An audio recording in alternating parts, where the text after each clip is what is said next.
ठीक है, तो ये हमारे पास सिंपल लूप और सिंपल एरे मतलब सिंगल लूप था और इसके साथ सिंगल हमने एरे के साथ में काम किया हुआ था।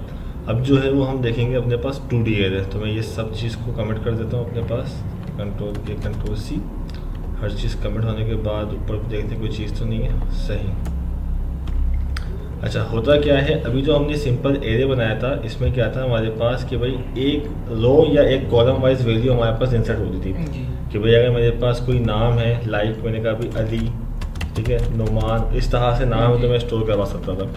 लेकिन अगर सपोज करें मेरे पास मल्टीपल चीज़ें, मैंने कहा भाई अली है और अली का एज, अली की ईमेल, अली का एड्रेस, 3-4 चीज़ें और फिर नुमान की भी 3-4 चीज़ें मौजूद हैं, तो उसमें हर एक बंदा जो है वो 3-4 चीज़ें अपने पास होल्ड करता है। तो इस किस्म के डेटा के लिए हम इस्तेमाल करते हैं 2D एरे।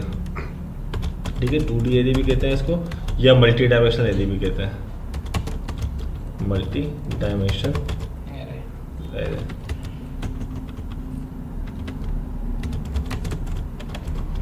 अच्छा, इसमें क्या होता है हमारे पास, इसमें जो तरीका होता है एरे को बनाने का वो बिल्कुल इंटीजर की तरह से ही होता है। जैसे कि हमने यहाँ पे जाके बनाया भाई इंटीजर एरे बना रहे हैं, ठीक है, और उसका नाम दे दिया, सपोज करते हैं हमने कहा भाई marks equal to new integer और यहाँ पे जाके स्क्वायर ब्रैकेट। हम जब अगर सिंगल एरे बनाएंगे तो यहाँ पे जाके डिफाइन कर देंगे उसकी लेंथ, लेकिन अब जब हम 2D एरे बनाएंगे तो उस 2D एरे में यहाँ लगा देंगे कॉमा, 2 होगा। अच्छा, बाकी प्रोग्रामिंग लैंग्वेज में इस तरह से देखने को मिलेगा 2 2D एरे तो 2 स्क्वायर ब्रैकेट आ जाएंगे, लेकिन C# के अंदर वो कहता है अब यहाँ पे कॉमा लगा दो।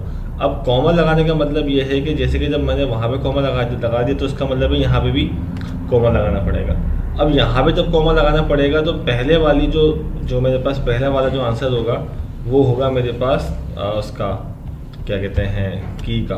1 सेकंड के मैं इसको जूम करूँ, ठीक है। अच्छा, अब यहाँ पे जो मेरे पास ये जो इसका सिंटैक्स है इसमें क्या होता है, पहले जो होती है वो होती है रो और दूसरा जो होता है वो होता है कॉलम। मतलब कि मेरे पास कितनी रोज हैं, 3 और कितने कॉलम है, मैंने कहा मेरे पास सपोज कर लेते हैं 2 कॉलम है, तो इसका मतलब 3/2 का टेबल बनेगा, 3/2 का एरे बन गया। पहले रो, दूसरा जो है वो कॉलम। इसको पहले विथ भी कह सकते हैं, इसको हाइट भी कह सकते हैं।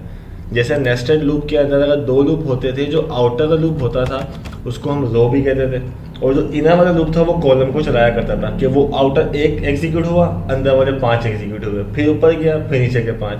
तो इस तरह से ये 2 हमारे पास एरे काम करते हैं। अब जब 2D एरे होता है तो उसका जो आउटपुट है वो कुछ इस तरह से आ रहा होता है हमारे पास कि अगर सपोज मैं एक्सेल के ऊपर एक शीट बना देता हूँ,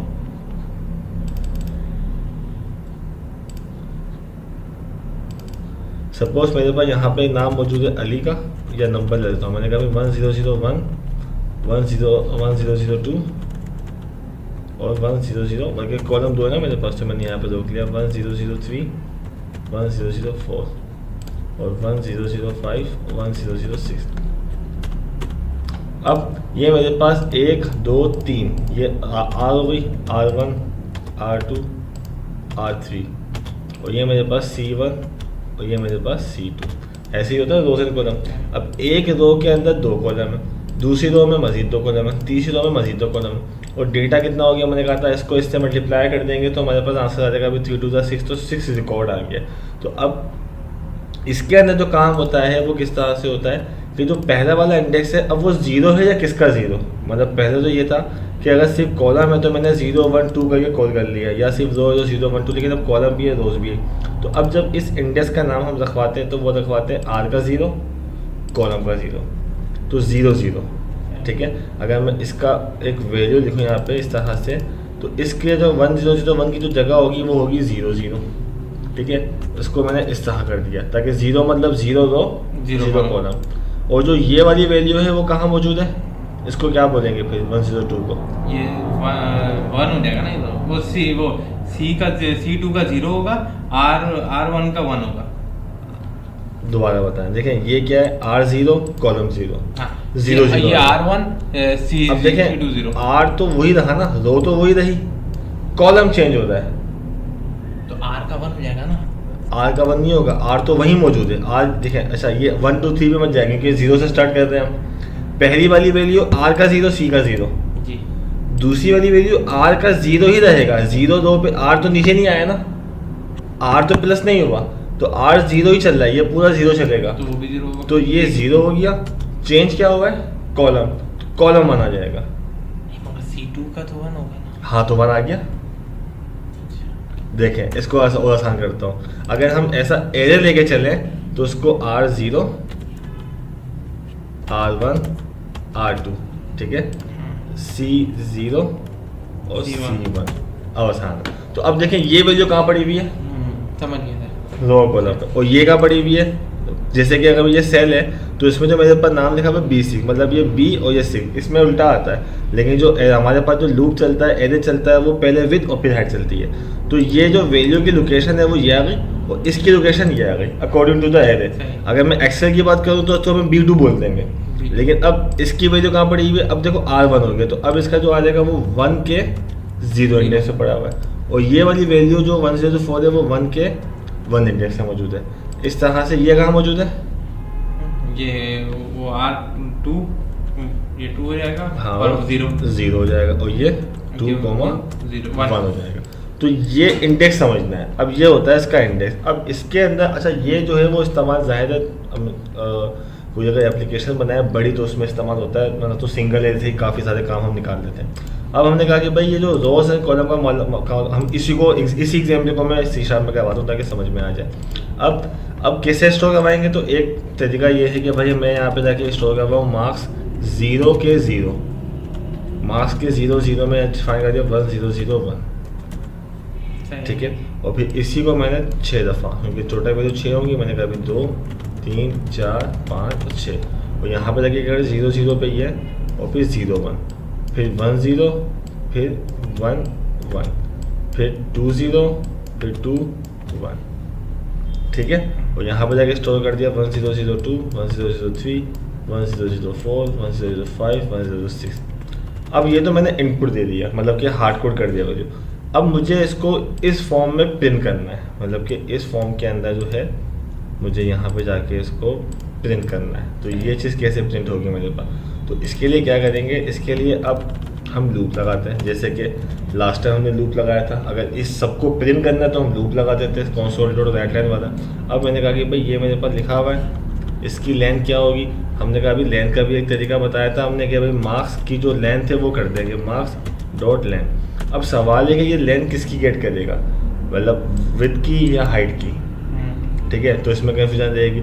हमने कहा भी अगर मैं इसकी लेंथ चेक करता हूँ, फॉर एग्जांपल इसको चेक करने लूप में भी कुछ भी नहीं आएगा, मैं console.writeLength टैप करता हूँ, मैंने कहा भाई marks.length, ये जाके मैंने लिखा, मैंने कहा अभी एग्जीक्यूट करते हो, चेक करते हैं कि अभी सिर्फ लेंथ आएगी, लूप में कुछ भी काम नहीं किया हुआ, हमें तो कुछ भी नहीं आना चाहिए। हमारे पास 6 लेंथ आ गई। अब ये 6 किस तरह से आई, 3 to the, ठीक है, 3 to the 6 आ गया। अब हमने कहा अभी इसका मतलब है ये 6 लेंथ जो है वो हमें रिटर्न करता है। यहाँ पे जाके मुझे प्रिंट करना है console.writeLength, लेकिन अब प्रिंट करने का भी तरीका ये होगा कि मार्क्स तो प्रिंट कर रहा हूँ, लेकिन क्या 0,0, तो इसका मतलब है कि 1001 की बात होती है और 6 दफ़ा ये प्रिंट हो जाएगा। इसका मतलब 6 और 6, और जो प्रिंट हो रहा है वो क्या हो रहा है 0 0, तो 0 के 0 पे 6 दफ़ा जो है वो ये प्रिंट हो जाएगा। अब मैंने कहा कि भाई ये तो 1001 प्रिंट करता है, अब मुझे इसके अंदर कुछ चेंजेस करनी है। सपोज मैं इसको एग्जीक्यूट करता हूँ तो मेरे पास 1001 6 दफ़ा आ गया। अब मैंने कहा कि भाई 6 दफ़ा नहीं, मुझे तो हर एक चीज़ चाहिए। तो अब होगा क्या, अगर मैं इस 0 की जगह पे आई कर दूंगा, जो कि लूप का हिस्सा है, 0 से 6 तक चल रहा है, तो होगा क्या, अब देखें यहाँ पे, तो वैल्यू तो मेरे पास मौजूद है 3 तक, तो उसने मुझे क्या दे दिया, एरर। हुआ क्या, उसने बोला भाई आपके पास जो वैल्यू मौजूद है वो 0 1 2, और आप इसको चला रहे हो 6 तक, ये 6 तक चल रहा है तो वो नहीं चलेगा। तो अब जब नेस्टेड आपके पास नेस्टेड के जब आपके पास 2D एरे हो तो उसके लिए आपको 2 लूप की ज़रूरत पड़ती है, एक और लूप आपने लगाना है यहाँ पे। इसका मतलब क्यों, इसमें जो काम है वो पहले विथ कॉलम, हाइट मतलब विथ और हाइट, या रोज एंड कॉलम। तो एक जो ये वाला जो हमारे पास लूप है ये हो जाएगा रो के लिए, और ये जो हो जाएगा वो हो जाएगा कॉलम के लिए। तो अब विथ जो मेरे पास या जो रो है वो कितनी दफ़ा एग्जीक्यूट हो रही है, 3 टाइम्स, और जो कॉलम है वो कितनी दफ़ा हो रहा है, 2 टाइम्स। तो मैंने यहाँ पे सबसे पहले वेरिएबल को भी जे कर दिया, उसको भी जे कर देता हूँ यहाँ तक। अब ये जो मेरे पास रोज एंड कॉलम आ गया है, यहाँ पे हमें करना ये है, बहुत छोटा। यहाँ पे हमें करना ये है कि भाई अब मुझे console.writeLine प्रिंट करना है, और प्रिंट करने के बाद मैंने यहाँ पे जाके लिखा अभी मार्क्स 0,0 मैंने अभी जाके इसको प्रिंट कर दिया। अब हमें ये कैसे पता लगेगा कि भाई पहले वाला क्या होता है? पहले वाले में मैं जैसे कि हम लास्ट टाइम मार्क्स आई रखवाते थे, अब मार्क्स आई रखवाऊँ या जे रखवाऊँ या क्या रखवाऊँ? यहाँ पे क्या होगा? यहाँ पे तो आई आएगा ना, पहले वाले पे, पहले वाले पे आई आएगा, दूसरे वाले पे जी आएगा, जे आएगा। कैसे कि पहला वाला जो है वो क्या हो गया? रॉ हो गया, फिर मतलब जब ये नीचे आएगा तो आई 0 आ जाएगा। 0 जब तक रहेगा जब तक ये 2 दफ़ा कंप्लीट नहीं हो जाता। तो इसका मतलब ये हुआ कि भाई 0 जब तक रहेगा जब तक 1 2 3 जितने कॉलम कंप्लीट नहीं हो जाते। इसी तरह से फिर जब कंप्लीट हो जाएगा फिर ऊपर जाएगा, रो चेंज 1, फिर 1 का 2 तक चलेगा। तो अब ये इस तरह से हमारा आउटपुट हो गया। अब चेक करते हैं कि ये आएगा किस तरह से। बिल्कुल सेम तरह से आ गया, वैल्यू सेम, लेकिन मैं चाहता हूँ फॉर्मेट भी यही आए। तो जब यही फॉर्मेट आए तो इस फॉर्मेट के लिए क्या करते हैं कि जब भाई एक रो पूरी चल जाए, जब दूसरी रो पे जा रहा हो तो उसको console.writeLine लगा देंगे सिंपल, तो वो ब्रेक हो जाए। और यहाँ से चाहो तो बेशक लाइन हटा दें ताकि वो एक ही रो में आता रहे और उसके बाद दूसरी लाइन पे आ जाए। तो इस तरह से मेरे को 1 2 3 4 5 6। अब इसमें चाहे तो बेशक कॉन्केटिनेट करके स्पेस वगैरह भी लगा सकता है इस तरह से। अब ये तो हमारे पास काम कर रहा था। अब इसमें मुझे अगर इनपुट भी लेना है, जैसे कि लास्ट टाइम हमने प्रोग्राम शायद बनाया था कि अली ने 200 दी है, इसने 300 दी है, इसने 400 दी है, तो उसका अलग अलग इंडेक्स था। अगर एक ही इंडेक्स बना के मुझे काम करना है, इसमें मुझे इनपुट लेना है, तो इनपुट के लिए भी मुझे 2 लूप का इस्तेमाल करना पड़ेगा। इनपुट के लिए भी, इनपुट के लिए भी, क्योंकि इनपुट भी किस रो के किस कॉलम में जा रहा है। जैसे कि मैंने कहा भी मुझे यहाँ पे इनपुट लेना है। अब अगर मुझे इनपुट लेना है तो भाई यहाँ पे इनपुट लेने के लिए मैं क्या करूँगा? 0 0 मतलब आई जे आ गया। फिर यहाँ पे इनपुट लेना है तो आई जे मतलब जो इस तरह से। तो इनपुट के लिए भी तो मुझे 2 लूप लगाने पड़ेंगे, तो वो आप प्रैक्टिस कीजिएगा। तो ये नेस्टेड लूप और नेस्टेड क्या कहते हैं, नेस्टेड लूप को इस्तेमाल करते हैं हम 2D एरे के साथ। बिल्कुल, तो ये होता है 2D एरे। अब ज़ाहिर है जब इसकी प्रैक्टिकल होते हैं, वो टास्क होते हैं, तो वहाँ पे काम हो रहा होता है।